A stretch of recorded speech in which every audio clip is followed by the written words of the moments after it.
écoutez Tech Café, votre rendez-vous sur l'actualité des nouvelles technologies. Nous sommes le 14 février 2023 et j'avais mis 2022 dans mon conducteur, mais c'est bien 2023, j'ai du mal à m'y faire. Et c'est l'épisode 309. On actualise l'info autour de Bard, la solution basée sur l'intelligence artificielle générative du moteur de recherche Google. Et on vous met également au courant de celle de Bing, la guerre fait rage, ou presque. On vous l'avait présenté, cette intelligence artificielle de Bing, de New Bing, avec Cassim durant l'épisode de la semaine dernière, mais on a du nouveau, de l'actualité comme chaque semaine, et de manière générale, une fois de plus, plein d'infos sur l'intelligence artificielle en général. On parlera aussi de surveillance de sushi par la reconnaissance d'image. J'ai envie d'appeler ça la sushi-reveillance. Et d'ailleurs, de manière générale, de plusieurs sujets autour de la sécurité, mais aussi de quelques infos dans le domaine des jeux vidéo. Je suis Guillaume Vendée, podcasteur technophile enthousiaste, et pour fêter comme il se doit cette Saint-Valentin durant laquelle on enregistre cet épisode hebdomadaire, je retrouve le responsable du conducteur de cet épisode, qui, je n'en doute pas, nous a apporté beaucoup d'amour, surtout qu'il était absent la semaine dernière. C'est Guillaume Poggiaspala. Salut Guillaume. Comment vas-tu ? Mais écoute, ça va. On est en tête-à-tête, c'est ça que tu veux dire ? Absolument, comme souvent, mais on est en tête-à-tête pour ce 14 février, effectivement. C'est ça. Mais de toute façon, les gens ne l'écouteront pas le 14 février, donc... Non. Alors, il y a quelques irréductibles qui, dès qu'ils voient l'épisode arriver sur les coups de 23h15, 23h30, les gens, paf, ils se jettent dessus parfois. Et là, on peut le dire, ces gens-là, c'est nos auditeurs préférés. Je pense. Enfin bon. Presque. On aime aussi beaucoup, et peut-être que c'est les mêmes d'ailleurs, les auditeurs qui nous soutiennent sur Patreon. Je voudrais tout simplement que vous fassiez dans votre tête un tonnerre d'applaudissements pour Olivier Terroir, qui est la seule personne qui a rejoint cette semaine la plateforme Patreon. Vous le savez maintenant, pour soutenir notre travail, notre régularité et l'info qu'on vous apporte chaque semaine, vous pouvez vous inscrire sur le site patreon.com/techcafé et bénéficier d'un flux privé du podcast sans la pub, le chapitrage des épisodes pour passer d'une section à une autre. Votre participation permet dans tous les cas de garantir la livraison des épisodes semaine après semaine, et comme ce soutien est sans aucune obligation d'engagement, votre inscription viendra probablement remplacer peut-être celles de ceux qui ont souhaité, celles et ceux qui ont souhaité, pour des raisons très légitimes sans doute, arrêtez de nous soutenir. On vous rappelle qu'à moins que Guillaume Poggiaspala ne soit lui-même un programme, une intelligence artificielle peut-être, allez savoir, c'est un travail de veille et de construction des épisodes très humain qui est fait. Et donc on compte sur vous pour considérer le temps passé. Merci après les auditeurs exceptionnels qui écoutent les épisodes quand ils sortent à 23h30 le mardi soir, et à ceux qui nous soutiennent financièrement. Je voudrais aussi souligner ceux qui déposent des avis sur les apps de podcast, parce que ça contribue à la visibilité et à la crédibilité des contenus qu'on diffuse.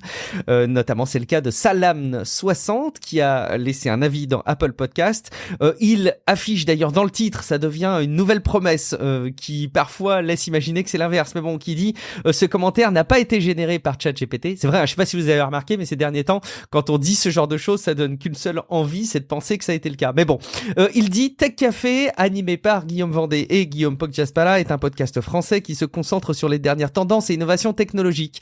Les deux animateurs experts offrent une analyse approfondie et des discussions informatives sur les développements les plus importants de l'industrie. C'est un incontournable pour les professionnels et les passionnés de technologie qui cherchent à rester à jour sur les dernières avancées du secteur. N'oubliez pas de jeter un œil sur la page Patreon pour soutenir l'émission et déverrouiller du contenu exclusif. Et puis, cerise sur le gâteau des interactions qu'on peut attendre, n'hésitez pas à commenter sur techcafé.fr les épisodes dans les articles qui accompagnent leur parution, et de participer aux discussions sur le serveur Discord, un espace d'échange très agréable et très sain. Et puis, avant qu'on ne parle définitivement de tech, je voudrais mettre en avant le déjà deuxième épisode de Contrôle Parental, mon autre podcast où je parle un peu de parents, mais aussi de sujets de société de manière générale. Mais dans ce second épisode, j'ai abordé avec Jean-Michel Abrassard, qui anime un autre podcast qui s'appelle Scepticisme Scientifique, le sujet des croyances le plus polémique qui soit dans une famille. Est-ce que tu as une idée, Guillaume, du sujet le plus polémique qui soit ? Je sais pas si tu as écouté cet épisode, probablement pas encore, mais est-ce que tu sais quel est le sujet le plus polémique dans une famille en matière de croyances ? C'est slip ou caleçon, à mon avis, non ? Ah, ça aurait pu, mais je sais pas si on aurait fait un épisode avec tout ça. Écoute, c'est le Père Noël. L'aurais-tu cru, le sujet du Père Noël est un sujet très très polémique. Allez écouter l'épisode de Contrôle Parental pour vous faire un avis. Sans autre forme de procès, Guillaume, on attaque donc nos news de la semaine. qui font déjà au début un petit peu écho à ce qui a été annoncé la semaine dernière, parce que tu as suivi de près ce qui se passe du côté des moteurs de recherche qui veulent s'appuyer sur les intelligences artificielles génératives, et Google a dû faire son entrée sur le sujet. Alors une entrée timide, hein, on le rappelle, c'est pas ouvert au grand public, là où côté Bing c'est plus facile de rejoindre la liste d'attente et de tester le dispositif, à condition que vous ayez Edge. Mais tout cela ne se fait pas sans accroc, Guillaume. Écoute, mercredi dernier à Paris, Google devait présenter ses nouveautés IA pour contrer donc un couple Microsoft OpenAI très agressif en ce moment, et le moins qu'on puisse dire, c'est que ça n'a pas super bien marché. C'est un peu triste en fait, je suis presque désolé pour eux, même s'ils se sont gaufrés comme des amateurs, j'ai presque un sentiment d'injustice parce que ils ont vraiment l'air de courir après l'échalote, alors que c'est quand même Google qui a inventé les modèles utilisés par toute la concurrence. C'est Google qui a inventé les Transformers, les modèles donc de deep learning qui sont utilisés partout aujourd'hui. GPT, ça veut dire Generative Pre-trained Transformer. Donc c'est quand même assez fou, mais bon. Ils se sont mal débrouillés aussi, il faut bien le reconnaître, la conférence c'était modérément excitant, il y avait des fonctions intéressantes, comme le Lens Multi-Search, les Immersive Views, c'était intéressant mais pas radicalement nouveau. Ça avait déjà été un peu dévoilé, Multi-Search permet d'utiliser Google Lens avec à la fois des images et des textes. Donc Lens je me rappelle que tu présentais ça il y a presque quelques années. Je crois que c'était l'an dernier, il me semble. Au moins l'an dernier. Effectivement, ouais. Donc Lens devient en outre capable de faire des recherches sur tout ce qui s'affiche à l'écran. Après Immersive View, la vue en super 3D façon SimCity. Donc Google Maps qui se déploie effectivement dans des grandes villes comme Londres, Tokyo. Des fonctions avancées de réalité augmentée, une fonction pour le shopping en 3D, de l'IA dans les arts et les cultures, et j'entends certains auditeurs bâiller parce que, évidemment, ces fonctions sont cool. Elles auraient peut-être suffi à épater la galerie l'an dernier, mais là c'est 2023, c'est l'année de ChatGPT, et bien sûr tout le monde attend de voir Bard, la réponse de Google au nouveau Bing. C'est profondément injuste, vraiment, pour les équipes qui ont travaillé sur tous ces services, mais bon, voilà, c'est comme ça. Et là donc patatras, si j'ose dire, Bard était bien là, mais comme un produit parmi d'autres, pas forcément mis en valeur plus que ça. Et dans l'ensemble d'ailleurs, Bard, ce qui a été montré, c'est assez conforme à ce à quoi on s'attendait, c'est aussi assez proche en termes d'usage de Bing. Il est de la famille de Lambda. Donc voilà, le chatbot qui a des états d'âme, souvenez-vous. Et bon voilà, vous pouvez avoir un dialogue avec, il va vous donner des réponses ainsi que ses sources, même pour des questions ouvertes. Sauf que, d'une part, Bard ne semble pas plus sophistiqué que Bing, en fait, il paraît même l'être moins, par exemple, je crois pas qu'ils aient montré, sauf si je l'ai raté pendant la conf, de fonction de résumé de texte, de production de texte, par exemple, comme ça se fait sur Edge, pas d'intégration avec Chrome ou Android pour le moment, alors que voilà, tout ça c'est déjà prévu par Microsoft, donc ça semble un petit peu mou, et cerise sur le gâteau, il se plante carrément sur scène. Alors ça a été abondamment relayé, grave, La première photo d'une exoplanète n'a pas été prise par le James Webb Telescope, comme il l'a affirmé, mais par le VLT en 2004. Bien avant. Donc évidemment, ça fait mauvais effet, même si c'est assez injuste, parce que Bard fait des erreurs, comme ChatGPT en fait régulièrement, et comme Bing en fera et en a fait. Parce que personne ne l'a remarqué avant plusieurs jours, mais en fait, Bing AI se viande aussi dans son résumé des résultats financiers de Gap. Quand il les compare avec ceux de Lululemon, il se plante aussi. Alors bien sûr, personne n'a les chiffres en tête, tout ça, donc c'est passé à l'as, quoi. Mais tous ces modèles fonctionnent essentiellement de la même façon, et Microsoft met déjà d'ailleurs officiellement en garde que son nouveau Bing peut faire des erreurs. Il faut faire super gaffe à pas tout prendre pour argent comptant. Je suis à peu près sûr que Bard n'est ni beaucoup plus ni beaucoup moins fiable que la concurrence. Tous feront énormément d'erreurs, aucun ne sera vraiment fiable avant un bon moment. Donc, évidemment, il reste qu'une erreur sur scène, avec une conférence mollassonne et pas bien préparée. À un moment, ils ont paumé un téléphone pour une démo. Ça s'invente pas. C'est incroyable cette histoire. C'est quand fou. Même. Bon, enfin, tout c'est ça pas évidemment. Du tout de la mise en scène, c'est vraiment non, juste. Non. Ils ont paumé un téléphone, quoi, qui était censé faire une démonstration. Bon. Donc, tout ça fait qu'évidemment, Google n'a pas super convaincu, que ça se traduit par une action en baisse de 7%. D'ailleurs, des employés Google sont pas contents. D'après certains, le lancement de Bard a été décidé à la dernière minute et bâclé. Plus largement, il pointe aussi du doigt les licenciements massifs que fait la boîte à tort et à travers, donc on en avait un petit peu parlé, il y a parfois des développeurs assez en vue qui sont virés, alors que ils se privent d'ingénieurs qui sont talentueux et ils désorganisent aussi finalement les équipes, et or ils ont désespérément besoin de puissance de développement, de puissance intellectuelle, ils ont vraiment besoin de tout ça dans le combat qui arrive. Par ailleurs, Bard n'est toujours pas en libre accès. Tu l'as dit, ni même en test d'ailleurs pour les journalistes, je crois pas. Seuls des testeurs de confiance peuvent l'utiliser, alors que Microsoft est déjà ouvert en licence pour Bing. Les journalistes l'ont testé, et surtout, tout le monde et ta mamie s'éclate depuis 1 mois sur ChatGPT. C'est un petit peu, voilà, ChatGPT, c'est un peu la même chose. Bon, c'est un peu le tonton mythomane de la famille, mais c'est la même technologie. Le fait qu'on puisse pas mettre les doigts sur le Bard, c'est un problème. On est toujours plus impressionné par un truc qu'on peut utiliser, par tester soi-même, tu vois. Donc le Bard a eu un lancement foireux, donc plus d'assurance tout risque que Jasquier, mais il faut quand même pas condamner Google tout de suite, très loin de là. D'ailleurs, vous en aviez très bien parlé la semaine dernière, hein, Google et Microsoft sont pas du tout dans la même position. En tant qu'outsider, Microsoft peut se permettre de prendre beaucoup plus de risques que Googlezilla. Hein. Googlezilla, c'est 90% du marché. Hein. Google voit une occasion en or de chahuter son monopole, et il est prêt à dépenser sans compter pour ça. Donc la monétisation, la pub par exemple, tout ça, c'est pas un problème immédiat pour lui. Donc Google doit réagir, oui il réagit, mais il doit composer pour pas trop casser ce qu'il a déjà mis en place. Et là, c'est vrai qu'on parle d'une technologie profondément transformative pour les moteurs de recherche et donc par extension de quasi tout le web. Donc comme vous le disiez la semaine dernière. C'est un gros enjeu et c'était un petit peu décevant effectivement de la part de Google de voir ça, et pourtant c'est difficile de leur jeter la pierre, d'autant plus qu'on peut le dire, tout ça c'est fait dans la précipitation. Je pense que c'est ce qui explique beaucoup ces ressentis, et effectivement une action qui a pris un petit peu cher. D'autant plus que Bing va pas être le seul concurrent à Google sur ces domaines-là, même si évidemment c'est un concurrent de poids qui a une envergure, mais tu as commencé à identifier beaucoup de solutions basées sur l'intelligence artificielle qu'on va pouvoir comme ça interroger, Guillaume. Il y en a encore bien plus, il y en aura encore, c'est incroyable. De toute façon, voilà, comment les nouveaux outils IA vont remodeler le web, ça c'est pas encore vraiment clair, mais ce qui est clair, c'est que ça semble inévitable. Parce qu'on parle de GPT Bing, voilà, de Bard, c'est pas les seuls, loin de là, en fait, tout le monde s'y met. Bon, déjà, il y a ChatGPT lui-même qui devient un service, qui sera facturé $20 par mois pour avoir un accès privilégié, c'est-à-dire globalement un accès tout court, vu qu'en général, c'est toujours super encombré, que t'arrives pas à t'y connecter, avoir des réponses plus vite et quand on veut, et pour une somme abordable, tout compte fait, ça fait un outil. C'est un outil grand public, service qu'on peut implémenter dans ses produits aussi. Et d'ailleurs, il y a Opera qui va, par exemple, se edgifier un petit peu, en lançant bientôt une version du navigateur avec un nouveau bouton qui permettra de résumer une page web. Fonction qu'on a vu intégrée dans Edge d'ailleurs. Donc c'est le début de l'intégration comme ça de l'IA chez Opera. Donc Jensen Huang, qui est donc CEO de Nvidia, il est complètement lyrique dans un discours à Berkeley. Il a tenu des propos sur ChatGPT complètement lyriques. Ça serait une des meilleures choses qui soit arrivée au secteur. C'est un moment iPhone historique. Et clairement, c'est très bon pour lui, surtout parce qu'NVIDIA, c'est devenu un des principaux fournisseurs d'accélérateurs de calcul. OpenAI utilise déjà des dizaines de milliers de GPU NVIDIA, et ça ne peut qu'augmenter. Tu m'étonnes que ce soit un des meilleurs trucs qui soit arrivé au secteur. C'est clairement un meilleur truc qui soit arrivé à NVIDIA. Et bon, si vous n'avez pas la patience d'attendre effectivement que le nouveau Bing ou Bard devienne public, vous pouvez déjà utiliser Perplexity AI par exemple, ou You.com, avec lesquels vous pouvez d'ores et déjà discuter. Baidu va lancer son propre chatbot aussi, qui va s'appeler ErnieBot, donc il est en test, il pourrait être dévoilé fin mars. La ville de Pékin a fait savoir qu'elle soutiendrait les boîtes qui voudraient se lancer dans la création de gros modèles de langage capables de rivaliser avec ceux des occidentaux. Il y a un bon millier de boîtes IA, rien que dans la capitale.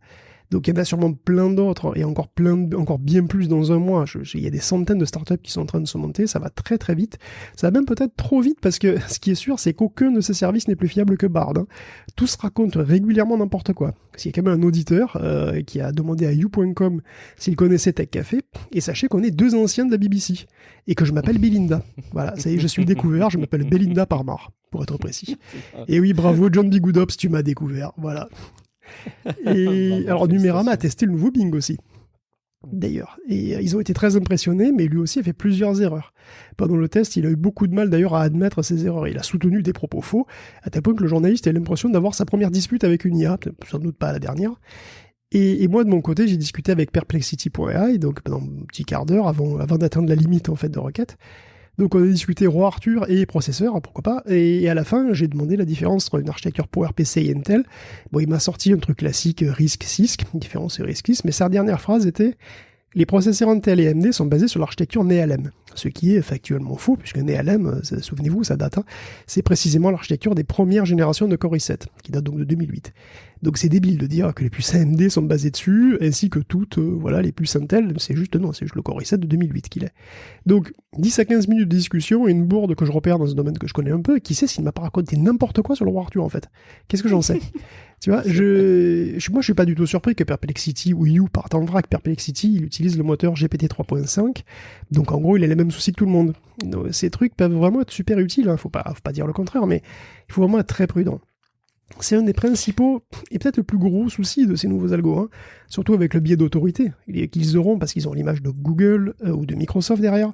Moi, je comprends que Google marche sur des œufs quand même, hein, parce qu'il met aussi sa réputation, quoi. Le jour où il fera une très grosse bourde qui aura des conséquences délétères, ben, ce sera l'image de Google derrière. Hein, donc, c'est un vrai gros souci.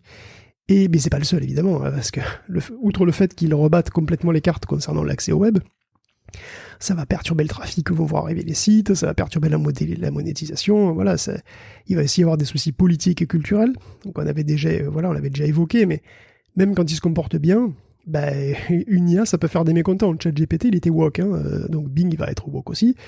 Donc, même quand il dit la vérité, en fait, il y aura toujours des climato-sceptiques, des platistes, des comploto-platistes pour gueuler, hein. Ou plus prosaïquement, il va y avoir des soucis d'opinion politique aussi à un moment. Hein. Donc voilà. Et en courant derrière, il y aura aussi les législateurs qui vont devoir réguler tout ce bordel sans brider l'innovation, bien sûr. Ça va être formidable. Et puis bon, un jour, il va falloir parler de l'impact écologique de cette transition parce que pour le moment, c'est le tout début. Et bon, c'est vrai que j'ai pas d'infos, j'ai pas vraiment de chiffres, mais faire une recherche Google, ça n'a jamais été gratuit en énergie déjà, ça c'est sûr. Mais là, c'est combien de plus ? Ces nouveaux algorithmes, ils sont beaucoup plus complexes. Et même juste en inférence, c'est-à-dire à l'usage, je pense qu'ils consomment une quantité de calcul par requête et donc sans doute une énergie bien supérieure à un moteur de recherche standard. Même si honnêtement, j'ai pas de chiffres pour le quantifier. Et puis bon, l'entraînement, donc la phase de mise au point de ces réseaux de neurones monstrueux, c'est encore pire. Et puis bon, tu fais un modèle une fois pour toutes, oui, dans l'idée, mais en fait, en vrai, tu fais un modèle, puis après, tu en fais un autre, tu le raffines, tu le tunes en permanence, et tu vas en créer des mieux en permanence, donc tu vas entraîner en fait des modèles en permanence. Donc les puces qui font ces calculs évoluent sans cesse, donc c'est difficile de quantifier précisément à quel point ça consommera plus d'énergie que la recherche standard quand ça deviendra la norme au grand public. Mais ça sera une vraie question, à quel point ça consomme plus et à quel point ça vaut le coup. Ne serait-ce que pour des raisons économiques, hein, parce que ça coûte cher les supercalculateurs. Tu vois, il y a même le côté, ce côté-là aussi, quoi. Donc il y a beaucoup de soucis pour l'avenir, et puis bon, même dès à présent, hein, puis la puissance des générateurs de texte est telle qu'elles peuvent servir à beaucoup de choses, et leur puissance est même bridée en l'état, sauf que d'ailleurs, comme un téléphone, jailbreaker un modèle de langage, c'est devenu un hobby comme les autres. Bon, hobby plus rémunérateur d'ailleurs que les autres. On va en parler, hein, du hacking quelque part de ces services. Juste pour dire, Guillaume, je me suis amusé sur Perplexity de demander qui tu étais. Guillaume, qui est Guillaume Poggiaspala ? Et il a dit que tu es un auteur français, et il le dit en anglais, hein, mais un auteur français et chroniqueur for Tech Café. Tu as écrit de nombreux livres, dont Machine de jeu, architecture des consoles de jeux vidéo et Mon offre, jusque-là ça va. Et il conclut: il est aussi actif sur Twitter, alors ça m'a interpellé, où il publie des anecdotes humoristiques à propos de sa famille. Et bon, là, il est parti un petit peu en vrille. Il a vu juste au début, mais bon, il est parti un petit peu en vrille. Bon, ça va être intéressant aussi de savoir évidemment comment ces modèles fonctionnent. Et puis t'as raison, il y a envie, on a tous envie d'aller décortiquer un petit peu ce qui se cache derrière, et puis d'essayer de casser le mur comme ça des apparences. Et c'est justement aussi ce qui a fait un peu l'actualité, parce que certains ont essayé de hacker un petit peu l'intelligence artificielle de Bing en essayant de lui faire donner des réponses qu'il n'est pas censé donner. Hein.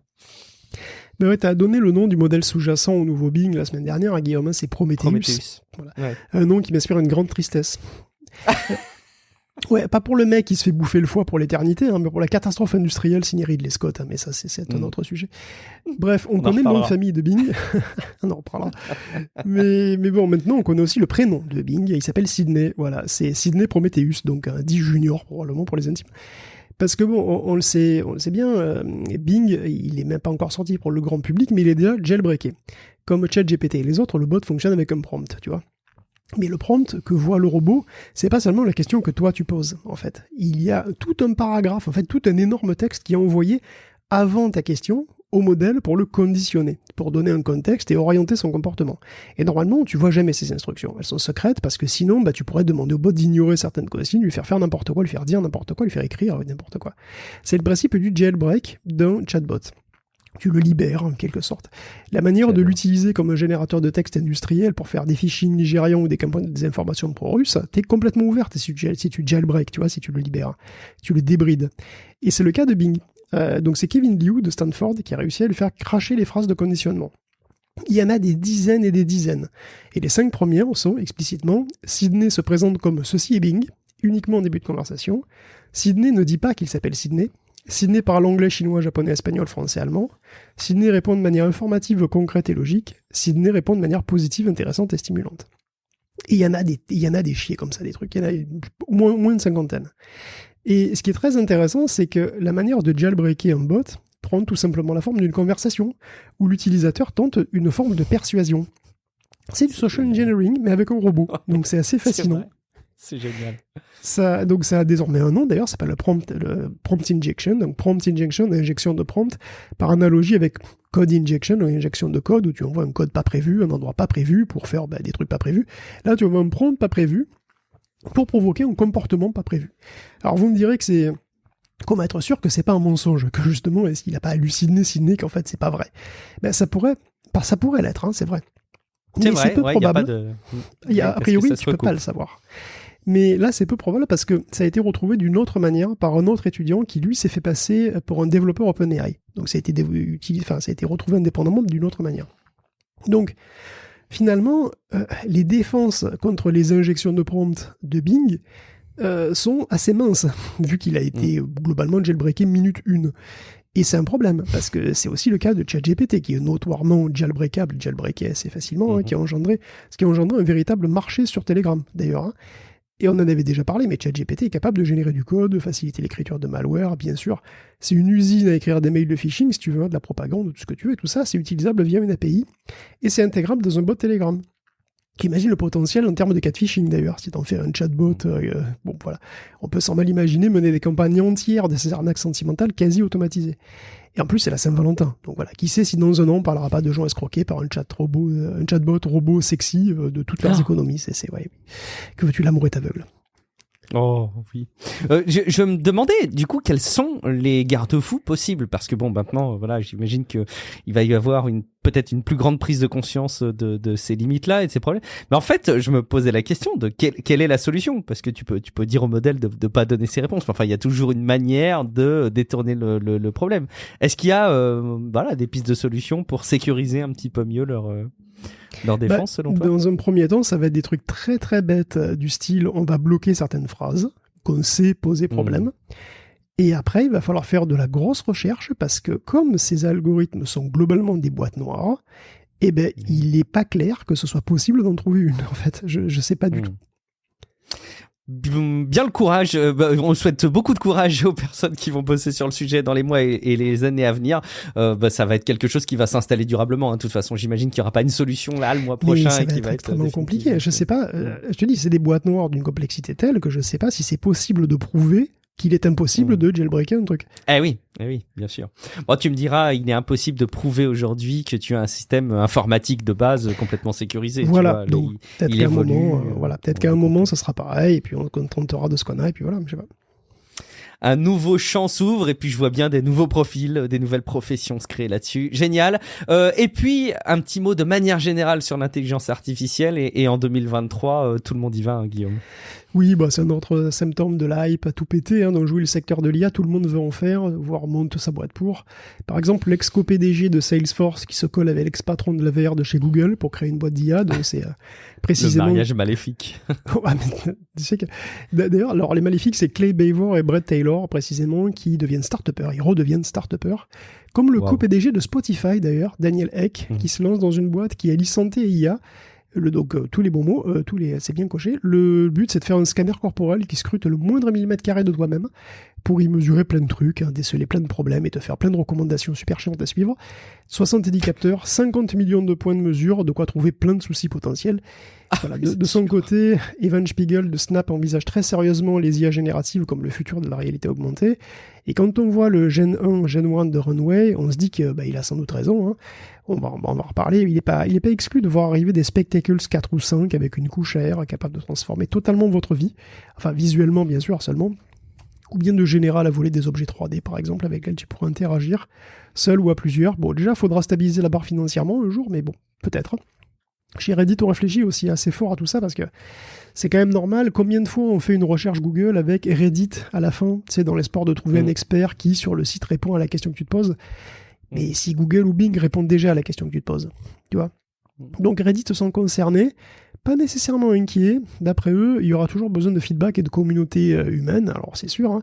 Après, le trafic, lui, il risque quand même d'en prendre un goût, surtout que les chatbots pourraient même intervenir sur Reddit en complément, tout simplement, et produire du complément sur Reddit. Le contenu généré par IA pourrait se mêler au contenu humain de manière pas toujours claire. Ça ferait un beau bordel. Pas nécessairement pire qu'aujourd'hui, hein, si tu y réfléchis bien, mais c'est parce que c'est pas comme si on était dans une situation idyllique non plus sur Internet. Hein. Le web croule sous le contenu médiocre, voire nul, dopé au SEO. L'infox ne manque pas non plus, de même que les réponses plus ou moins débiles, hein, que les gens répondent à de bonnes questions souvent. Quant à l'omniprésence de la pub, ben voilà, ça a ses bons et ses mauvais côtés. Donc l'IA va probablement changer pas mal de choses. Bon, ben va savoir peut-être même pas forcément pour le pire, hein, écoute. Mais bon, voilà, Google, qui est dans un premier temps considéré globalement le contenu généré par des IA comme du spam, va revoir sa position. Alors c'est pas très étonnant, vu le tournant que prennent les choses. Google va donc considérer dorénavant que le contenu généré par les IA sera accepté selon sa qualité, comme le contenu humain d'ailleurs. Pertinent ou pas, vrai ou pas, pourri de mots-clés ou pas, c'est ça qui va faire la différence. Et donc ce sera pas cette espèce de spécisme anti-robot de base. Voilà. La société protectrice des robots appréciera. On avait dit effectivement qu'il y avait des mises à jour de Google qui condamnaient un petit peu plus le contenu qui était généré par IA. Marche arrière, en partie en tout cas. Et puis Microsoft qui continue à injecter de l'intelligence artificielle partout. On avait dit qu'ils en avaient injecté notamment dans Teams, dans plein de fonctionnalités de résumé de réunion, le rêve absolu. Et là, ça arrive aussi sur Excel, Guillaume. Oui, Excel va aussi se prendre de l'IA dans la tronche. C'est pas une énorme surprise. Voilà, on s'attend à voir gros comme une maison. Word, Outlook se retrouvent gavés d'outils dopés au modèle de langage, mais Excel, parce que Excel, c'est un langage de programmation, tu vois. Donc, on aurait pu s'attendre à voir arriver une version de Copilot, pourquoi pas, dessus. Et en fait, ce que proposent des chercheurs de chez Microsoft dans leur dernière publication, là, c'est un peu plus intéressant que juste utiliser Copilot tel quel, parce que Copilot, c'est gros. Et pour Excel, c'est peut-être un peu utiliser un char léopard pour flinguer une taupe, tu vois. C'est tentant, mais c'est un petit peu trop. Alors, les chercheurs se sont dit... Il faut avoir eu des taupes. Donc voilà, les chercheurs se sont dit, tiens, si on faisait notre petit modèle de langage à nous, à partir de zéro, et qui sache parler que le langage Excel, à quel point ça serait plus compact? Et la réponse, c'est vachement. Leur modèle, il s'appelle Flamme, et il a 60 millions de paramètres. C'est une misère. La plus petite variante de codex en a 12 milliards, le plus gros en a 175 milliards. Or, ce point moustique du réseau de neurones est plus efficace que le codex poids lourd sur la tâche spécifique de corriger des formules Excel foireuses ou de les compléter.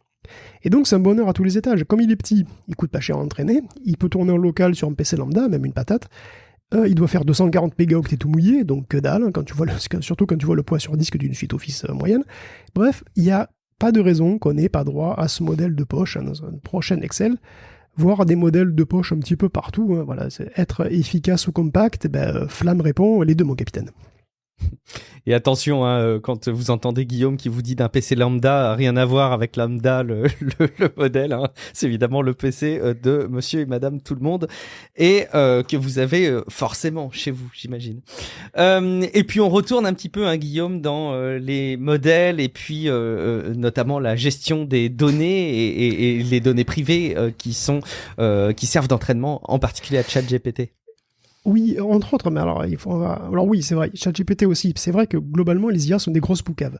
On a vu que Bing, Sydney et Prometheus se laissaient amadouer assez facilement à révéler son prompt secret. On sait aussi que Copilot peut cracher du code verbatim, fut-il copyrighté, et que les GPT sont pas avares de textes qui sont parfois très proches de textes protégés ou d'informations personnelles. Donc ce sont des menteurs pathologiques. On ne sait jamais trop si le numéro de téléphone qu'on voit, il est bon ou pas, mais imaginez qu'il soit bon, que ton adresse soit dans l'ensemble des données d'entraînement et qu'elle soit régurgitée telle qu'elle. C'est quand même un souci. Le risque est réel, il est même factuel. Parmi les 300 milliards de mots qu'a lu ChatGPT, il y en a peut-être des mots à toi. Et évidemment, tu le sais pas. D'ailleurs, c'est un souci pour le droit à l'oubli aussi. Dans un monde où la recherche serait dominée par les IA, il faudrait revoir ça. Sauf que le souci, c'est que là où tu peux enlever un petit bout de données dans une base de données très facilement, quand tu as un modèle qui est entraîné et que ce modèle il fait 175 milliards de trucs et qui coûte $600 000 à réentraîner, si tu veux, ta petite demande pour virer ton nom, il faut réentraîner tout le modèle. Et ça, c'est un gros souci. Donc il faut voir un peu comment ils vont gérer ça, quoi. Et puis, il faut voir aussi que, tout simplement, quand tu utilises ChatGPT, tu pourrais te retrouver en train de plagier le texte de quelqu'un sans le savoir. Si tu demandes un texte de quelqu'un, il pourrait être plagié et tu pourrais même pas t'en rendre compte. Donc ces soucis de vie privée de copyright se posent aussi bien pour les générateurs de texte que pour les générateurs d'images. Donc c'est là qu'on va revenir sur un truc, sur Stable Diffusion. Donc on avait parlé du procès, voilà, on avait parlé du fait que il y avait le procès en copyright de Stable Diffusion, et donc il y a un article de recherche récent qui semble contredire ce que je disais du fonctionnement des systèmes de génération d'images à cette occasion-là. Donc précisément, des chercheurs ont réussi à extraire des images proches des images du dataset, donc de l'ensemble d'entraînement, avec des modèles limite similaires, quoi. Enfin. Ils sont pas pixels près. Alors c'est pas pixel près, c'est des images qui sont un peu différentes, mais c'est vrai qu'elles sont tout à fait reconnaissables. Donc ils ont utilisé des modèles comme Stable Diffusion ou Imagen. Et donc pour certains prompts, donc on retrouve pas au pixel près, pas comme si c'était compressé, mais elles sont reconstruites et parfaitement reconnaissables dans le sens où c'est la même personne avec les mêmes compositions, même s'il y a des détails qui changent, si c'est pas exactement la même chose. Et j'avais dit, Stable Diffusion en l'occurrence, n'enregistre pas les images sur lesquelles il est entraîné, il ne les contient pas sous forme compressée, comme d'ailleurs par ailleurs l'affirmaient les docs du procès. Alors rassurez-vous, je maintiens absolument tout. Ce que j'ai dit sur Stable Diffusion reste vrai. Déjà, le fichier du modèle, il fait toujours 4 gigas, ça n'a pas changé, il peut toujours pas contenir 2 milliards d'images. Ça, c'est l'argument n'a pas changé. Et la manière dont ça fonctionne, le processus de diffusion, tout ça, absolument rien n'a changé. Et donc, ça ne remet pas en question le fonctionnement du modèle que j'ai décrit. Alors, que se passe-t-il ? Donc, les chercheurs ont voulu voir s'il était possible que le modèle reconstruise des images de dataset. Donc, ils en ont pris un sous-ensemble avec la description d'origine, puis ils ont généré 500 images pour chacune des descriptions, et ils ont regardé parmi les millions d'images générées si certaines étaient proches des originaux. Mais ils n'ont pas pris n'importe quelles images. En fait, ils ont sélectionné 350 000 images qui apparaissent plusieurs fois dans le dataset. En fait, qui apparaissent même de nombreuses fois, puisqu'elles apparaissent plus de 100 fois, et jusqu'à 3000 fois.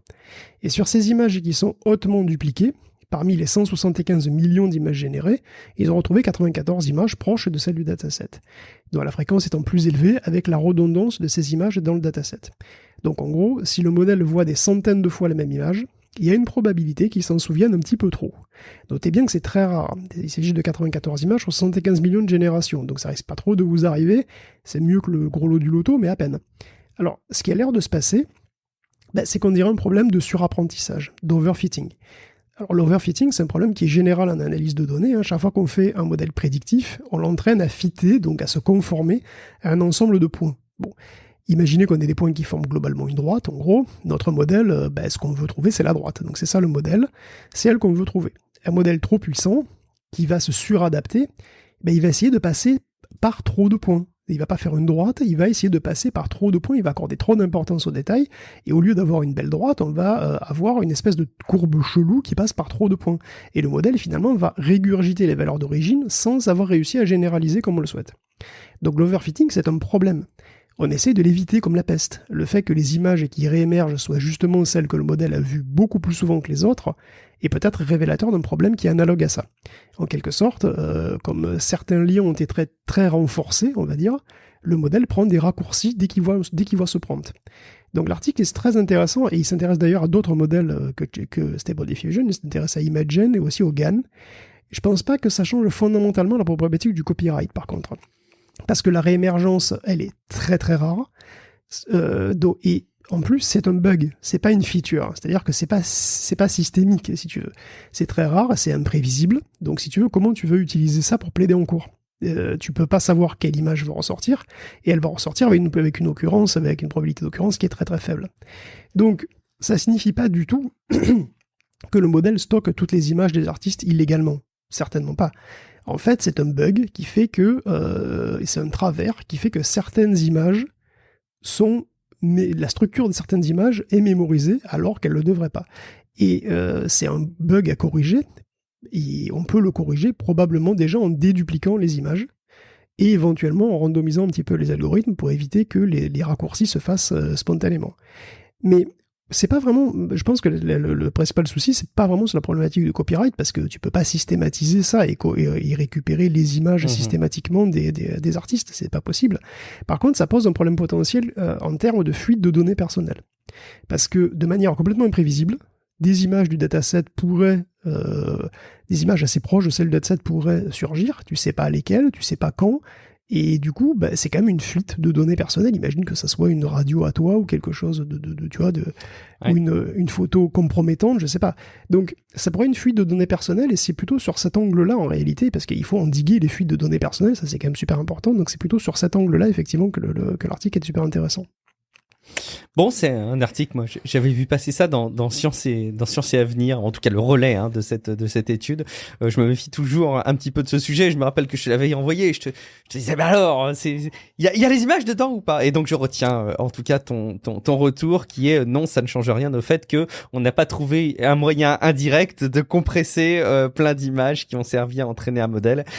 C'est une autre explication un petit peu plus subtile évidemment.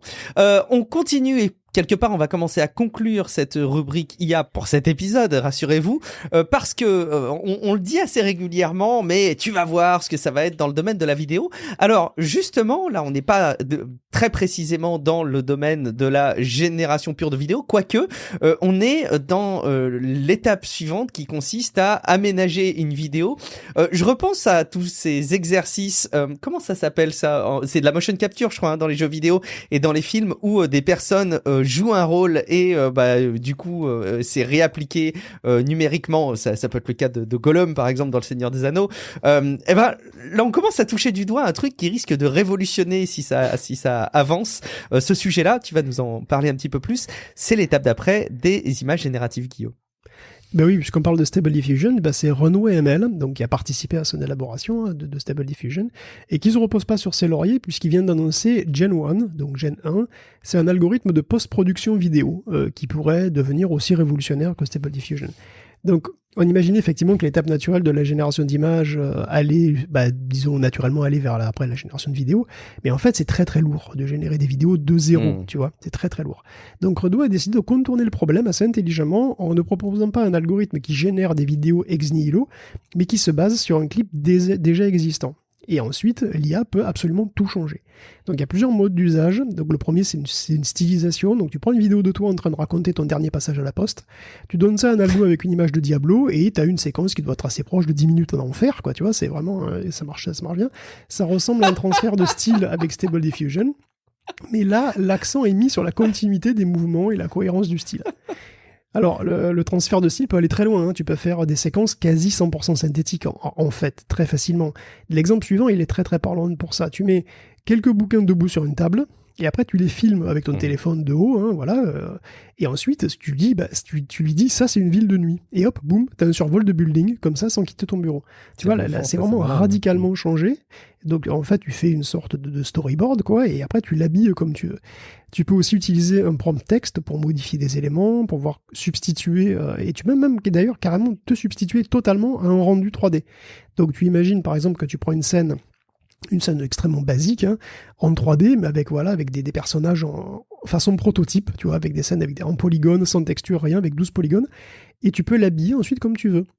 Donc ça ouvre des perspectives absolument hallucinantes pour le cinéma ou le jeu vidéo, parce que aujourd'hui on utilise déjà le deep learning pour afficher de la 4K 120 fps, alors que c'est un jeu qu'on rend en fait en 1080p 60 fps. Mais demain, peut-être qu'on rendra un jeu non texturé, face pleine, tout dégueu, tout moche en 720p, et ce sera d'ailleurs quasi gratuit, hein, pour la carte graphique de rendre ça. Au niveau 3D, ça coûtera que dalle. Et ensuite, tout l'habillage, le rendu, le style serait rajouté par des modèles d'un deep learning. Donc ce serait une sorte... voilà. Et puis après, tu prends un coup de DLSS et boum, t'as un truc photoréaliste en 4K, tu vois. Donc les cartes 3D pourraient devenir principalement des accélérateurs de deep learning. La partie 3D devenant totalement anecdotique. Bon, on en est encore loin, parce que faire la transformation 60 fps avec une qualité raisonnable, ça doit demander une quantité de VRAM et de calcul, pour l'instant, phénoménale, mais dans 10 ans, on va savoir, tu vois. Donc il y a un gros potentiel pour Gen 1, en tout cas, voilà, ça s'annonce comme le début, en fait, de super outils de post-production. Et voilà, donc l'article est un accès libre, le modèle pas encore, à ma connaissance, mais voilà, ça sera très intéressant à tester bientôt. Il est possible de demander un accès éventuellement, et si jamais vous justifiez, il y a probablement moyen de creuser le sujet, mais allez voir sur le site internet qui est dont le lien figure dans les notes de l'épisode. Vous serez, à mon avis, assez bluffé. Et puis donc pour définitivement conclure cette rubrique, tu vas nous parler peut-être de la pire bonne idée qu'on pouvait avoir en matière de génération d'images, c'est de mettre à disposition ces algorithmes et de les penser spécifiquement pour aider les autorités à réaliser des portraits robots, Guillaume. Et oui, des portraits robots qui du coup n'ont jamais aussi bien porté leur nom, n'est-ce pas? L'idée brillante, vraiment très brillante, c'est la suivante. Qu'est-ce qu'un portrait robot? C'est un dessin moche d'un visage fait à partir d'une description. Mais attends, on est en 2023, mec. Pourquoi faire un dessin avec ses mains? Je veux dire, quelle idée? C'est presque 2021 de dessiner avec ses mains, tu vois. Surtout qu'on a une description déjà. Alors voilà, donnons-le à Dali, genre, tu vois, et puis il te fait ton portrait robot, il te donne une photo, carrément une photo de criminel, bronzé souvent, hein, pardon d'ailleurs. Mais oui, les mecs se sont pas posés plus de questions que ça, quoi. Voilà. Alors déjà que les portraits robots, c'est une source abondante de confusion et d'erreurs judiciaires, tu imagines le bonheur d'un portrait robot photoréaliste, qui a l'air d'être quelqu'un, mais qui n'est personne. Mais c'est pas parce qu'il n'est personne qu'il ne ressemble pas à plein de gens, tu vois. Plein de gens qui, d'ailleurs, pour l'immense majorité, n'auront rien à voir avec la sauce. D'autant que le principal problème du portrait robot, souvent, c'est le témoin. Parce que la mémoire est fragile, elle est malléable, les descriptions sont approximatives au mieux. Au moins, un dessin, c'est schématique. Tu vois que c'est une approximation, que c'est une ébauche. Au moins, t'es prévenu. Là, on n'a rien de tout ça. On a la photo d'un gars. Souvent avec la peau foncée, et voilà, voire très foncée, tu vois. Et c'est tout. Et en général, on retient les visages comme un tout, pas comme une somme de détails. La mémoire, elle est malléable. Si on te présente la photo d'un gars comme le portrait du suspect, même si ça lui ressemble pas tant que ça va influencer, ça peut même influencer la mémoire du témoin, voire ça peut remplacer la mémoire du témoin. Ça s'est vu, hein. Donc, voilà, depuis la brillante initiative de la police d'Edmonton qui avait carrément établi un portrait robot à partir de l'ADN du suspect, on en avait parlé, c'était le sommet. C'est vrai, je me rappelle. Voilà, les portraits robots d'Ali sont sans doute une des idées les plus douteuses de l'utilisation des techs et de l'IA en particulier dans la police, mais c'est sûrement pas la dernière, hein, donc en tout cas, tu vois, c'est vraiment très très hype. C'est partout. Le gros du problème reste quand même la notion même de portrait robot, comme tu le dis si bien, parce que finalement, alors il y a déjà des logiciels, des programmes qui permettent de générer des visages, alors pas par intelligence artificielle, avec des catalogues de morphologie, un petit peu comme quand vous composez le personnage de vos rêves dans le dernier jeu vidéo à la mode, si tant est qu'ils vous permettent de rentrer un petit peu dans les détails. Mais alors pour moi, c'est le gros du problème. Finalement, c'est le fait que ce soit restitué par une intelligence artificielle ou par un catalogue d'applications, je sais pas si ça change fondamentalement la donne. L'idée est tout aussi mauvaise, tu vois. Bah moi je pense que ça change, c'est encore pire parce que encore une fois, il y a une sorte de biais d'autorité et là tu vois une photo. Donc t'es forcément influencé, tu vois. Quand tu vois un dessin ultra schématique, tu te dis bon, c'est un guide pour essayer de reconnaître quelqu'un. Là, tu vois une photo. Donc c'est juste voilà, c'est une photo, donc c'est lui, tu vois. Il y a pas cette enfin moi je pense que c'est encore pire, mais bon. J'avoue que je connais suffisamment pas bien probablement ce qui existe aujourd'hui en matière de génération de portraits robots. On est en train de débattre sur pourquoi est-ce que c'est une très mauvaise idée. Je vous propose qu'on en reste à la conclusion que c'est une très mauvaise idée de toute façon. On va d'ailleurs enchaîner. Alors on parle d'images, de génération d'images, on parle de sécurité. C'est parfait, ça nous permet d'attaquer directement une rubrique avec une info, comme je vous l'ai dit en intro, qui est assez qui prête à sourire et qui en même temps fait un petit peu peur. C'est le risque de contamination de quelque chose qui se doit d'être préservé, Guillaume, ce sont les sushis. Bah oui, c'est quand même du poisson cru, quoi. Essayons quand même de faire en sorte que ça reste sain, non? Est-ce que t'aimes les sushis, Guillaume? Moi, j'adore les sushis, ouais, effectivement. Tout ce qui est... les sushis et tout le reste. Toute la cuisine japonaise. Mais oui, absolument, absolument. Et justement, dernier endroit où la vidéosurveillance fait son apparition face à des attaques terroristes, les plateaux de sushis. Et oui, figure-toi que le Japon fait face à une vague de sushi-terrorisme sans précédent. Les réseaux sociaux sont là encore à la base de tout, car c'est là qu'on peut voir ces odieux déséquilibrés pénétrer dans les bars à sushi et souiller les couverts, les plats, la nourriture elle-même, devant des dizaines de millions de voyeurs comme ça. Donc le terroriste prend sur le tapis roulant un plat, lèche le goulot d'une bouteille de sauce soja, une cuillère, voire ses doigts même avant de toucher les sushis, puis il les remet sur le plat, puis sur le tapis, il se gosse de son méfait. Contre ces criminels, la chaîne de bar à sushi... Mais pourquoi ils font ça? C'est fou. Parce que moi, vraiment, s'il y a bien un pays dans lequel j'aurais pas soupçonné qu'il puisse y avoir des activistes ou des terroristes de ce type-là, pour moi, c'est le Japon. J'ai une image des Japonais qui est très respectueuse comme ça. Ils peuvent être très pervers, les Japonais, je veux dire, ne les sous-estime pas. Mais enfin... Incroyable. En tous les cas, contre ces criminels, donc les chaînes de bars à sushi s'organisent et mettent en place une vidéosurveillance plus poussée, aidée par des IA bien sûr. Parce qu'il y a déjà des caméras dans les bars à sushi, il faut pas déconner, ça sert à déterminer la facture de chaque client d'ailleurs. Le but, c'est de les upgrader pour qu'elles puissent mieux comprendre ce que fait le gars et détecter les comportements de malotru de certains. Donc voilà, le danger est partout et l'IA vole au secours des sushis, au prix de toujours plus de surveillance, bien entendu. Et je sais pas si ce monde mérite d'être sauvé. Je suis tenté de monter le chauffage là tout de suite. Tu le ferais volontairement. En même temps, quand je constate que des gens peuvent faire autant de dégâts comme ça avec de la salissure de nourriture, ça me rend déjà triste. Bon, allez, on parle de phishing, Guillaume, un petit peu. Bah oui, en matière de sécurité informatique, le hameçonnage, donc le phishing, c'est toujours une valeur sûre. Récemment encore, Reddit a été hacké comme ça. Un seul employé s'est fait avoir et s'est rendu sur un faux site qui ressemble à un portail de l'intranet de la boîte. Pourtant, il avait une authentification à 2 facteurs. Mais bon, on a déjà discuté de certaines faiblesses de ces procédures. C'était sans doute en 2018, d'ailleurs, lors d'une autre brèche de Reddit suite à un phishing. Et bon, là encore, il s'agissait sans doute d'une authentification simple à base de boutons oui, non, tu sais, à valider au moment de s'identifier, c'est de ça sur le téléphone. Or, si le pirate fait la procédure en même temps que le vrai site, en même temps sur le vrai site que l'employé se logue sur le faux, il n'a pas franchement de raison de répondre non, le type, puisqu'il pense être sur le vrai site. Donc ça arrive même au meilleur, c'est pour ça qu'il y a des raffinements sans cesse de sécurité. Mais en fait, parfois les tentatives de phishing se font en pleine lumière.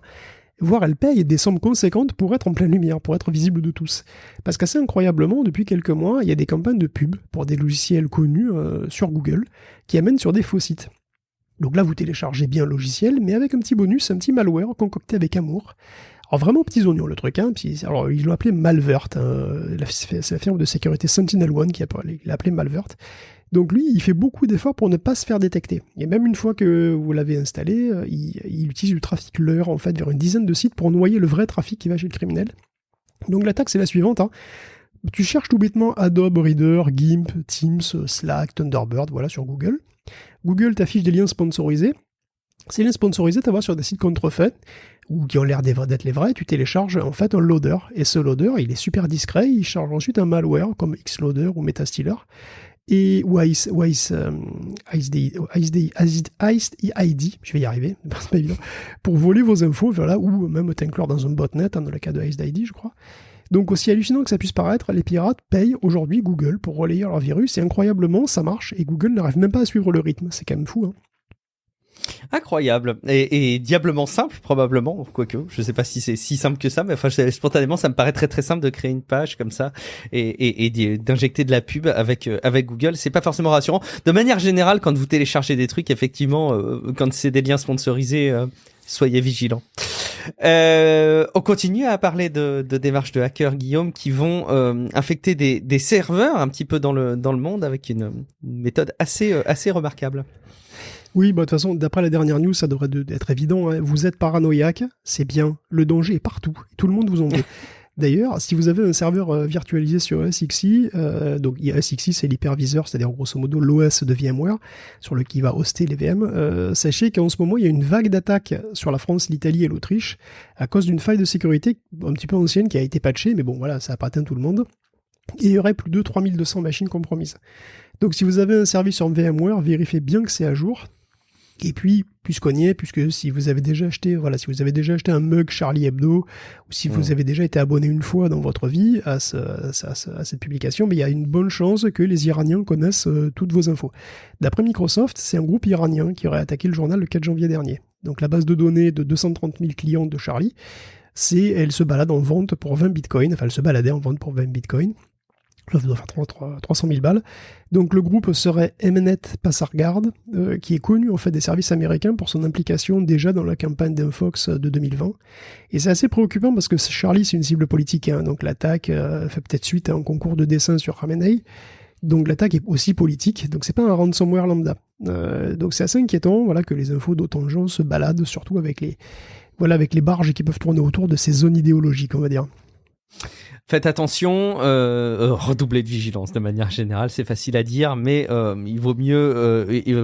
En fait, vraiment le conseil que j'ai, parce que c'est assez régulièrement que j'ai des personnes dans mon entourage qui ont évidemment des tentatives comme ça, ils se font cibler, et on sait pas trop comment réagir, mais en fait, vraiment, soyez maxi prudents, ne cliquez jamais sur les liens sur le coup, prenez l'habitude de toujours les regarder. Soyez paranoïaque. Soyez paranoïaque, effectivement, c'est peut-être comme ça que vous allez tirer votre épingle du jeu. On va, alors peut-être un endroit aussi aussi où il faudrait être encore plus paranoïaque. Va savoir, c'est en Chine, notamment quand tu as un smartphone comme ça qui semble tout à fait estampillé pour les services chinois, Guillaume. Bon, parlons Chine, hein, puisque voilà, le ballon chinois fait tous les gros titres depuis 2 semaines. Enfin, les ballons. De ce ballon chinois. Alors, il y a eu 3 autres ballons d'ailleurs qui ont été abattus récemment aux US-Canada. Je suis pas sûr qu'ils étaient chinois. De toute façon, il y a plein d'ovnis en ce moment. Voilà, des ovnis qui désormais sont tous des cendres. Hein, il y a une sale ambiance. Donc, voilà, j'espère que dans le tas, il n'y a pas vraiment des extraterrestres. Tu vois, imagine, il y a un gars d'Omicron Persei 8 dedans. Tu vois, c'est un gros incident diplomatique. Hein. La planète envahie, tout ça. Bon. Pour le moment, le plus gros, apparemment, il était chinois, très probablement un ballon espion. Alors, envoyé intentionnellement ou pas, je sais pas. Je me demanderais presque. C'est tellement flag, un ballon qui fait la taille de 3 bus. Je sais pas comment ils ont pu imaginer que ça se verrait pas. Bon, bref. Bon, quoi qu'il en soit, ça arrange pas les relations Chine-US, qui vont sans doute encore prendre de nouvelles sanctions. Certaines parties du ballon auraient eu des écritures en anglais, donc il est bien possible que de nouvelles boîtes soient interdites de travailler avec les Chinois et ferment encore un peu plus les deux pays l'un à l'autre, quoi. Et dans ce contexte, d'ailleurs, la position de TikTok devient de plus en plus inconfortable. Ils sont attaqués pour leur influence sur les jeunes. Hein. Le PDG va devoir convaincre en mars prochain sur l'innocuité de son site devant la Chambre des représentants. Si l'interdiction de TikTok aux US semble peu probable, il faut se souvenir quand même qu'elle n'est pas impossible, puisque TikTok s'est fait virer littéralement d'Inde en 2020, en juin 2020. Alors, je me rappelle plus, honnêtement. En fait, l'Inde et la Chine sont frontaliers et la raison du départ précipité de TikTok, ça a été très direct, parce qu'il y a eu un échauffourée militaire à la frontière. Il y a eu 20 morts, voilà, donc il y a 200 apps chinoises qui se sont fait virer du pays. Donc TikTok, c'était la plus grosse, de très loin, 200 millions d'utilisateurs. Et quand il est parti, ça fait un choc. Mais en fait, pas pour très longtemps, parce que figure-toi que 3 ans plus tard, plus personne, globalement, ne regrette vraiment TikTok. Donc créateurs comme utilisateurs se sont rabattus sur Instagram et YouTube, qui ont désormais des services analogues, les shorts, les reels. Et alors au passage, évidemment, certains ont perdu beaucoup d'audience, en fait, mais bon, ok, rien de grave, si tu veux, stratégiquement. TikTok, c'est... il a laissé un vide. Et tu peux te dire qu'il y a plein de startups qui ont essayé de le combler. Alors oui, mais malheureusement, il n'y en a aucune qui a vraiment réussi, quoi. Donc sur 13 candidats, il y en a 3 qui survivent aujourd'hui. Et elles n'ont pas du tout l'envergure des Reels d'Insta ou des shorts de YouTube. Bon, si les US virent TikTok, il se passera probablement la même chose, c'est-à-dire pas grand-chose de surprenant, quoi. Hein. Ça va renforcer les gros acteurs US déjà bien en place, donc ça changera un petit peu le star system des influenceurs établis. Mais surtout, en termes de concurrence, ça va juste renforcer les 2 gros qui sont déjà là. C'est très très difficile de faire émerger des nouveaux trucs, hein, des nouveaux services. Qui vont s'améliorer sans doute avec des algorithmes de recommandation, mais ça c'est dans tous les cas, même si TikTok est là, ça va évidemment continuer. On va conclure, Guillaume, sur cette rubrique sécurité avec des domaines de protection des mœurs, on va dire. Oui, il faut protéger les enfants, voilà, je sais pas pourquoi on dit ça, faut protéger les enfants, c'est pas vrai, c'est l'inverse, il faut nous protéger, nous, des enfants. C'est eux le danger. Ils sont partout, voilà, ils se déplacent en meute en plus. Ils sont terrifiants, ils poussent des cris inhumains, les enfants. Je passe régulièrement devant une école primaire. Je sais pas si je vais t'inviter un jour dans contrôle parental. Je sais pas. Non mais c'est vrai, écoute, je passe régulièrement devant une école primaire, je sais de quoi je parle. Hein, bon. Oui, donc, ça c'est vrai. On entend toujours qu'il faut protéger les enfants et pour ça, souvent, on nous met en danger, nous. C'est un scandale. Regarde en Utah. En Utah, ces Mormons ont encore inventé un projet de loi fantastique qui obligerait à tous les parents de divulguer leur pièce d'identité pour que leurs charmants petits rejetons puissent aller bitcher en ligne tous ensemble. Eh ben bravo, pour protéger les enfants, je dois me mettre en danger, tu vois. Bon, alors en fait, la loi stipulerait que tout le monde aura besoin d'une pièce d'identité pour s'inscrire un peu partout, de YouTube à Snapchat. Un projet sympa qui tue donc l'anonymat en ligne, qui interdit l'accès à Internet à tous les enfants dont les parents s'en foutent, comprennent que dalle ou ne veulent pas se mouiller. Bon, voilà. Alors, remarque bien que de notre côté, en Europe, la question du porno en ligne, elle continue de rester en l'air comme ça et de pendre comme une belle paire de cerises. Enfin, en France, ça avance un petit peu. L'ARCOM, la CNIL et le ministère ont une solution, une app tierce pour vérifier l'âge des coquinous qui auraient une envie de se faire un petit massage ciblé.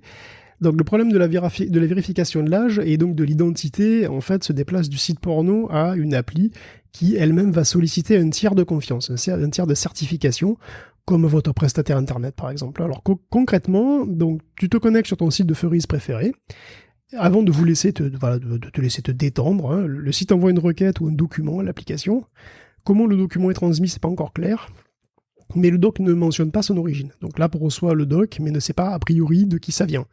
Ça pourrait très bien venir de l'amicale d'ostréiculture niçoise, à savoir. Donc le doc doit être signé par un tiers qui connaît ton âge. Hein. Donc ton FAI, ta banque, ta mamie, Voilà, ta mamie qui est fière de devoir perpétuer la tradition ostréicole familiale. Le document dûment signé devient un bon pour des heures de plaisir, voilà, humide et poilu. La France pencherait donc pour la solution à base d'app. Voilà, il y aura une app, une masturbapp, ce qui soulève le délicat problème de tous les amateurs de loisirs adultes qui n'ont pas de smartphone ou pas de téléphone compatible quand même. Faut voir que voilà, donc ça veut dire que maintenant il va falloir une application et donc un téléphone pour ça. Bon, c'est pas une solution géniale, de toute façon il n'y a aucune solution géniale. Ça implique plein de gens quand même, et surtout la coopération de beaucoup de gens entre eux, donc, et puis en plus celle de tous les sites porno du web. Ce qui est compliqué, parce que bon, les gros pourraient à un moment être forcés de s'y plier, c'est vrai, et ça sera aussi l'heure de gloire de plein de sites miroirs, tu vois, de sites plus underground. Il va y avoir des parties de tap-top en perspective, je pense. Il y aura peut-être même un scénario à la zone téléchargement ou un truc comme ça. On va voir. C'est fort possible, effectivement. Et puis, il y aura évidemment toujours les VPN qui vont continuer à proposer des services pour quelques euros par mois. Merci Guillaume pour cette revue hyper complète aussi en matière de sécurité. Des sujets captivants qu'on va néanmoins laisser de côté pour se faire plaisir pour notre petit dessert habituel que constitue la rubrique jeux vidéo. Et c'est quoi un peu notre chouchou de la rubrique jeux vidéo, Guillaume? J'allais te le dire, pour moi c'est la Switch. Bien sûr, la Switch. Depuis toutes ces années qui occupe le terrain vidéoludique des familles, des petits et des grands, et qui n'est toujours pas mise à la retraite, Guillaume. Elle a toujours pas ses 64 ans fatidiques. Et non, elle a que 6 ans, faut dire. Bon, mais elle se fait quand même un peu vieille, surtout parce que c'est pas comme si elle était équipée d'une puce qui défonce et tout en 2017. Mais bon, elle est pas du tout en retraite, Elle a beau avoir été vendue plus que la PS4, et elle va quand même continuer de cotiser. Et de cotiser à fond. Enfin, ça veut dire, n'espérez pas la moindre baisse de prix, c'est mort. Alors c'est Nintendo, faut pas déconner. Enfin, Nintendo qui devient de plus en plus un éditeur comme les autres finalement, puisqu'il voilà, sort des jeux pas finis éclatés au sol, des jeux à 70 balles alors que leur machine a le niveau électronique, enfin le niveau technique d'une Wii U. Bon, on les aime bien quand même parce que les jeux, parce que Metroid Prime revisité, parce que Advance Wars et parce que Pikmin revient aussi. Voilà, il y a même un chien cette fois. Donc il y a beaucoup de retours d'ailleurs à ce Nintendo Direct. Je sais pas si t'as vu ce Nintendo Direct. Oui, je l'ai vu passer dans les grandes lignes, effectivement. Ouais. Il y avait des vieilles gloires comme Etrian Odyssey ou Ghost Trick d'ailleurs, et puis l'arrivée des jeux Game Boy Advance, vieille gloire s'il en est. Et bon, il y avait aussi Fashion Designer, voilà, Fashion Designer qui me ferait perdre foi en l'humanité si j'avais déjà pas eu à couvrir toutes ces news sur les NFT, et bon voilà, j'ai plus grand chose à craindre. Est-ce qu'il y a un truc qui t'a particulièrement plu toi dans ce Nintendo Direct? Non, mais par contre j'avais joué beaucoup à Advance Wars sur Game Boy Advance, je pense, si je dis pas de bêtises, et j'avais beaucoup aimé, donc écoute, peut-être que c'est pour moi l'occasion de me replonger dedans. Je sais pas si je vais avoir suffisamment de temps à me consacrer là-dedans, parce qu'on est quand même dans une période où il y a tellement de bons jeux que du coup tu vois, consacrer du temps spécifiquement à ces créations-là, c'est pas trop mon truc. Alors Pikmin, je passe complètement à côté. Enfin, je suis toujours passé à côté. Et je pense que celui-ci va pas plus me motiver. Mais on a eu par contre des images du prochain Zelda, Legend of Zelda, Tears of the Kingdom. Eh ben, c'est rigolo parce que, bon, moi j'ai adoré Breath of the Wild, j'ai mis du temps à m'y mettre, on m'a beaucoup poussé à le faire parce qu'au début ça me rebutait, et petit à petit ça m'a plu et vraiment j'ai adoré le faire et le poncer, mais par contre, je sais pas, est-ce que j'ai envie de revivre Zelda dans un univers un petit peu subtilement différent, mais avec les mêmes approches, le même gameplay, les mêmes mécaniques, avec des nouveaux éléments d'histoire à découvrir, mais est-ce que j'ai vraiment envie de me replonger là-dedans? Et du coup je me posais la question, il est présenté comme étant peut-être un truc incontournable de 2023, un GOTY potentiel. Je me demande si ça risque pas de faire flop en fait en voyant ces images. Je sais pas quel sentiment tu as et quel rapport tu as avec les Zelda de manière générale, Guillaume. Bon, j'ai de moins en moins de Zelda bizarrement, mais honnêtement, voilà, je fais partie de ceux qui ont pas super apprécié forcément le dernier Zelda parce que trop de trucs un peu chiants, mais bon, je sais que je suis bizarre. Après, ça veut pas dire que c'est un mauvais jeu, ça veut dire que voilà, il y a des trucs qui. Donc je pense pas que celui-là va beaucoup plus me plaire, et effectivement c'est vrai que ça a l'air d'être le même monde quand même, avec des trucs différents, bien sûr, mais donc je sais pas, techniquement il a l'air de vraiment de pousser la machine, donc ça c'est quand même sympa. Ah bon, tu trouves? Ah ok. Parce que déjà, par rapport au précédent. Oui, il a une distance il affiche plus de détails. Ok, très bien. Que l'autre. Okay. Et bon, ça c'est quand même toujours sympa. Bon, enfin, je sais pas, j'ai pas vraiment je l'attends pas plus que ça. Bon, si je l'attendais, je râlerais sur le prix de 70 balles, mais ça, je vais pas le faire. C'est 70, t'es gentil, c'est 80, non? C'est 80... Non, c'est 70 balles. Non, c'est 80 balles, c'est les jeux PlayStation 5 et les justement, jeux il me semble Switch. qu'ils se mettent à niveau sur les prochains jeux et que, sauf erreur, hein, je veux pas dire bêtises, mais Zelda Breath of the Wild était déjà à 69 € à l'époque, et au lancement, si je dis pas de bêtises. Magnifique. Et bon, il me semble que il s'aligne. Pourquoi il le ferait pas, tu me diras. Et vraiment, si je dis des bêtises, corrigez-moi. Parce qu'il y a une petite différence de niveau entre la PlayStation 5 et la Switch, je sais pas. Oui, mais c'est Nintendo, tu vois, c'est fini les arguments rationnels avec les solutions technologiques qui justifient les prix, voyons. Bon, on enchaîne, Guillaume, sur la partie jeux vidéo. On reste quand même chez Zelda un petit peu. Oui, bah un truc vraiment sympa, c'est que donc Zelda, donc A Link to the Past, donc un très vieux Zelda, celui de la Super Nintendo, donc Zelda 3 qui a été complètement reprogrammé en C, 80 000 lignes de code, ce qui veut dire tout simplement que vous pouvez y jouer sur n'importe quelle plateforme puisque du coup il est recompilable, donc ça peut devenir une application PC, ça peut devenir une application Mac, ça peut devenir aussi une application sur une autre console, c'est-à-dire vous pouvez parfaitement imaginer que ça puisse sortir sur Sega 32X ou Sega CD, et donc c'est assez extraordinaire. Alors comment ça a été possible? Zelda 3, donc la ROM de Zelda 3 a déjà été désassemblée. C'est-à-dire qu'il y a quelqu'un qui s'est emmerdé à prendre tous les codes binaires et puis à traduire, voilà, ça, parce qu'on connaît très bien l'architecture du truc. Donc ils ont réussi à refaire un listing assembleur du truc. Et donc, à partir de ce listing assembleur, il y a un collectif qui a fait un programme C qui est quand même beaucoup plus lisible. Et c'est devenu donc une nouvelle application avec la possibilité d'avoir donc des améliorations. Donc par exemple le support des écrans larges, le support du pixel shading, une meilleure carte, etc., etc. Donc c'est assez extraordinaire. C'est une somme de travail absolument colossale pour un jeu qui fonctionne exactement pareil que l'original, mais qui est désormais portable sur n'importe quelle plateforme. Donc c'est assez extraordinaire. C'est beau de voir la portabilité comme ça des jeux, enfin le travail qui est fait par ces passionnés. Et j'en profite du coup pour corriger un petit peu ce que je te disais. C'est le prochain Zelda, il sera vendu $70 aux États-Unis, qui est effectivement un nouveau record, mais c'est pas un standard du tout. Et a priori, ça va pas se répercuter en Europe. Donc je t'ai dit des bêtises. Voilà, je voulais me corriger avant qu'il ne soit trop tard, même si je ne doute pas qu'on me l'aurait fait. Stadia, Guillaume, on a des petites infos. Il y a l'enquête qui se trame pour savoir pourquoi est-ce que Stadia a été assassiné aussi sauvagement. Tu commences à avoir un mobile. Eh ben écoute, finalement, là, c'est les chiffres qu'a reçu la CMA. Alors, tu sais que donc Spoiler, ça marchait pas en fait. Enfin... De quoi? Spoiler, ça ne générait pas assez de revenus pour Google. Exactement. Et voilà, on va le résumer comme ça.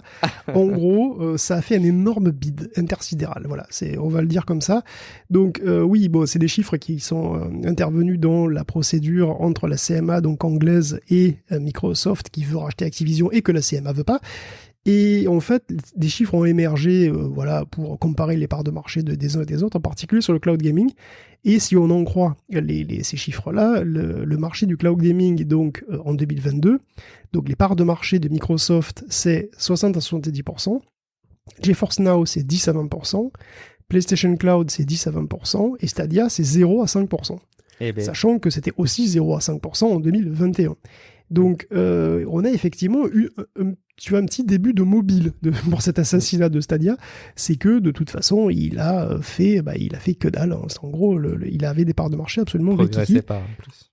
Même si, attention, il faut quand même le dire, ces chiffres sont à prendre avec des pincettes parce que, en fait, ce sont des chiffres globaux. C'est-à-dire que quand ils disent Microsoft Xbox Cloud Gaming, étant donné que les gens qui sont abonnés, tu vois, au Game Pass Gold, du coup, ils ont aussi accès à xCloud, ils sont probablement comptabilisés même s'ils n'utilisent pas le service.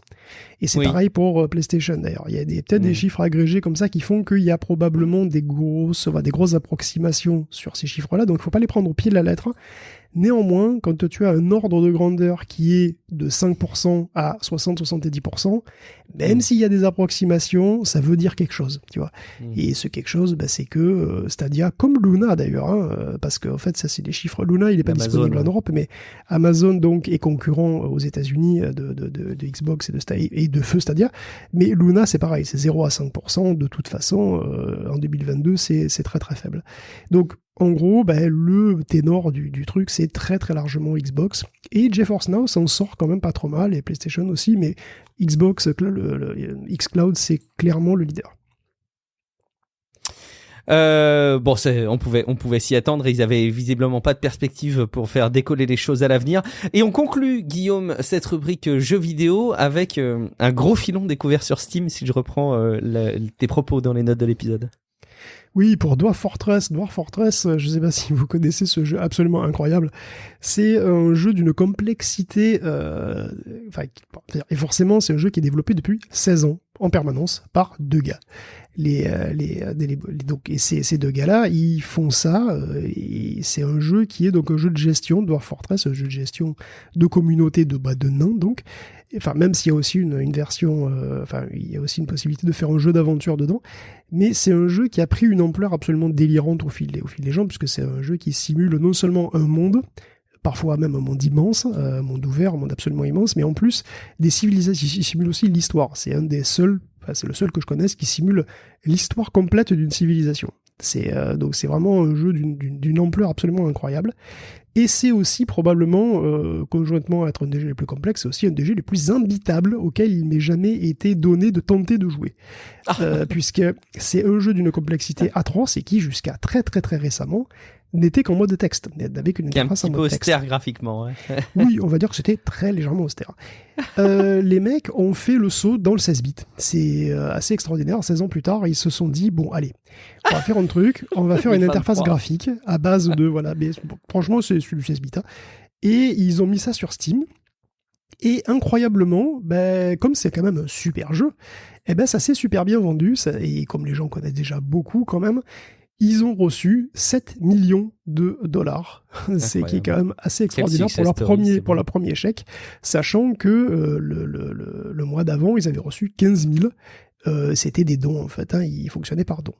Donc, c'est des mecs qui ont travaillé 16 ans sur ce jeu, qui vont continuer, et à un moment, ils ont eu des problèmes de santé. En fait, il y en a un des deux qui a eu un problème de santé grave, et ils se sont rendus compte que financièrement, c'était pas très viable, leur truc, et voilà, ils se sont dit, on va essayer de faire en sorte de rendre ça plus accessible, et c'est à ce moment-là qu'ils ont décidé de faire une version Steam qui est perfectible, très très clairement, mais qui est quand même un grand pas. Et voilà, et quelque part, c'est mérité, voilà, enfin, c'est tout ce travail après 16 ans en fait récompenser, donc voilà, c'est très bien pour eux. Tu y as joué ? Oui. J'ai essayé. Moi, je suis un très très très noob, donc il faut vraiment que j'apprenne et tout. C'est très très très rugueux. Même la version Steam est très très rugueuse. D'accord. Mais j'avais essayé déjà la version de texte. J'avais essayé. Et c'est absolument fascinant ce truc. Moi, j'avais essayé même en aventure. Tu te balades dans un monde où chaque PNJ a un nom, un métier, une routine, une histoire. Enfin, c'est complètement délirant. Je veux dire, c'est vraiment incroyable ce truc. Et ils ont fait ça à 2, c'est incroyable. Ils ont fait ça à 2, mais pendant 16 ans quand même. Oui, bien sûr, mais à 2, mais pendant 16 ans. Ok, excellent. Merci beaucoup Guillaume pour cette revue, je connaissais pas du tout. C'est très chouette que tu nous ouvres et que tu m'ouvres moi du coup à ces sujets-là. Merci beaucoup pour la préparation de cet épisode Guillaume. Merci beaucoup à vous qui nous écoutez semaine après semaine.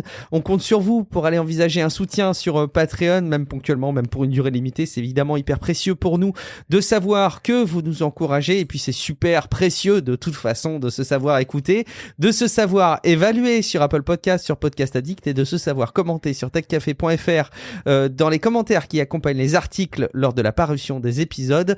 Je vous propose tout simplement qu'on vous dise où est-ce qu'on peut nous retrouver à titre individuel. Et c'est peut-être très simple de retrouver Guillaume Poggiaspala. Dis-nous tout simplement où est-ce qu'on peut te retrouver. Mais bien sûr, retrouvez-moi sur belinda.parmar@bbc.co.uk. Oh la vache, d'accord. C'est quoi ça ? Pardon. Belinda, c'est moi Belinda, tu te souviens pas ? Oh, pardon. Merci beaucoup Guillaume. Moi, ce sera plus simple, c'est sur guillaumevendée.fr. Vous me retrouvez aussi dans Relife, l'amélioration du quotidien et le développement personnel avec Matt et Julien Deray. Et puis dans Contrôle parental, de temps en temps, au niveau de l'exploration de la vie de parents. Merci beaucoup pour votre fidélité. On se dit rendez-vous dans quelques jours pour un prochain épisode de Tech Café. Ciao à toutes et à tous. Et oui, ciao à tous. Voilà, j'ai les yeux bleus et le front blanc, c'est ça, non ?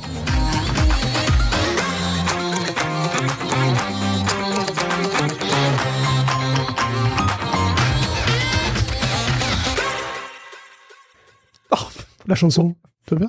Bon, non, c'est allez. Elle a les yeux bleus, Belinda, c'est ça ? Ben oui, mais c'est Claude François. Oh putain, je l'avais pas du tout. Bon, on coupe.